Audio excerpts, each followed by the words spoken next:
भाग गया, सरदार भाग गया। कौन सा सरदार? हुर इब्ने यजीद रियाही किस तरफ गया और कब? ख़याम हुसैन की तरफ। नमाज पढ़ने के बाद घोड़े को पानी पिलाने का बहाना करके वहां से फरार हो गया। भाग गया।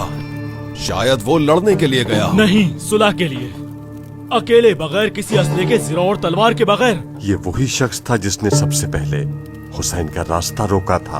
अब्बास ने उसे जिंदा कैसे छोड़ा? हुसैन इब्ने अली खुद उसके इस्तकबाल को आया। मेरा पूरा ध्यान वहां था कि सब कुछ अपने जहन में महफूज कर लूं। ख़याम हुसैन के पास घोड़े से उतरा, सर को झुकाया और आहिस्ता आहिस्ता आगे बढ़ा। तुलुए सुबह की रोशनी में उसका साया किसी ऐसे शख्स के मानिंद था जैसे किसी के कंधों पर वजन हो।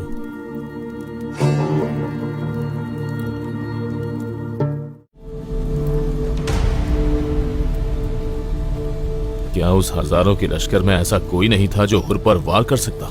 किसी के गुमान तक में नहीं था कि हुसैन उसे अपने गले लगाएगा। हुसैन का उसे माफ करना बहुत बड़ी बात है, और अपने दुश्मन की फौज के सरदार पर एतमाद करना भी बहुत बड़ी बात है। उसके दिल से आगाह था शायद। लश्कर में शोर गुल क्यों है? हुर इब्ने यजीद रियाही हुसैन के लश्कर में शामिल हो गया। वही सरदार जो कूफा से था, अकेला या अपने लश्कर के साथ? अकेला। अगर सरदार ही फरार हो जाए तो लश्कर वालों का वो जज्बा नहीं रहता। अब ये सरदार मुखालिफ लश्कर में शामिल हो गया। लश्कर में शोर गुल इसी बात का है, सब मुस्तरिब हैं।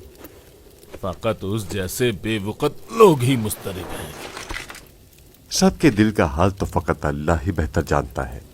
याद रखो, जो दुश्मन की फौज के अमीर के पीछे नमाज पढ़ा करता है, उसमें सरदार होने की काबिलियत ही नहीं थी। हुर ने खलीफा की खातिर खा खिदमत की है।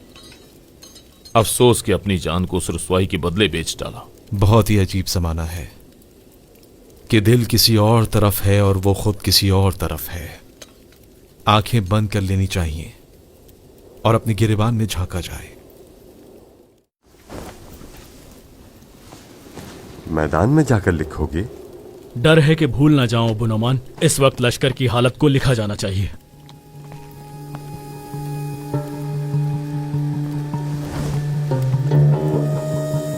अबू तमीम और अबू हमदान का होर के बाद उस लश्कर में क्या काम है? किस बात का डर है जो तुम इस तरह भाग रहे हो?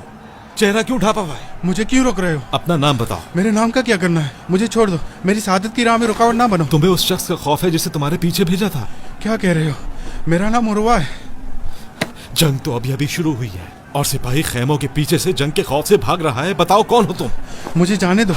मेरा ख्याल है तुम वही हो जिसकी मैं तलाश में। रुकावट ना बनो, मेरा यकीन करो, मैं तुम्हें नहीं जानता और जंग से फरार नहीं हो रहा। मेरे साथ आओ, कोई गवाही दे तुम्हारी। तुमने क्या नाम बताया था? उर्वा? मुझे देर हो रही है, तुम्हें तुम्हारे प्यारों की कसम, मुझे छोड़ दो। जरा गौर से देखो, मैं सफ़ान का बेटा हूं, मुझे नहीं जानते? मैं भी तुम्हें तुम्हारे प्यारों की कसम देता हूं, सच बोलो, तुम इतने सबीक नहीं हो। बताया तो है मैं उर्वा हूँ, तुम्हें खुदा का वास्ता है, मुझे जाने दो। फिर तुम फरार क्यों हो रहे हो? मालिक के लिए। अपने साथियों को बता देना कि हुर का गुलाम अपने मालिक के पास गया है। फिर तुम सुबह ही हुर के साथ हुसैन की तरफ क्यों नहीं गए?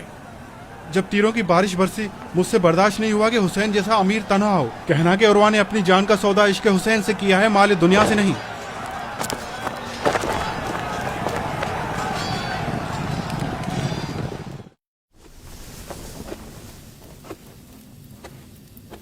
अबू शुजा तुम्हारे सिक्के अभी तक नहीं लाया? शायद उसे मैदान में रुकना पड़ गया। कोई नई खबर है अबू नुमान? सुना है हुर के बास करीबी अफराद भी हुसैन के लश्कर में चले गए। भाग गए हैं या हुसैन के लश्कर में शामिल हुए हैं? तीरों की बारिश शुरू होने के बाद वो कहीं नजर नहीं आए। शायद अबू अजीज को मालूम हो। हुसैन की तरफ गए हैं। कैसे जानते हो? मैंने उनमें से एक को हुसैन की तरफ जाते हुए देखा। किस वक्त? तुलुए आफ्ताब के वक्त। तो उसको रोका क्यों नहीं? रोक नहीं पाया। कम अज कम शोर मचा देते ताकि कोई सिपाही वहां पहुंच जाता और उसके हाथ पांव बांध देता। कोई भी उसे रोक नहीं सकता था। रोक नहीं सकता था या रोकना नहीं चाहता था। एक जिस्म था जो शिद्दत के साथ अपनी रूह से विसाल चाहता था। अपनी रूह से विसाल और हुर की गुलामी में। हुसैन के खैमों में गुलाम अपने मालिक का ताबे होता है। गुलाम मालिक के बगैर आखिर क्यों कर रहेगा? तो आपके कहने का मतलब यह है कि वो हुर की गुलामी के लिए वहां गया? बेशक। इस शख्स को देखो, अपने खून के आखिरी कतरे तक अबू शुजा का वफादार है। वो गुलाम इससे मुख्तलिफ था। गुलाम तो था लेकिन हुसैन का, हुर का नहीं।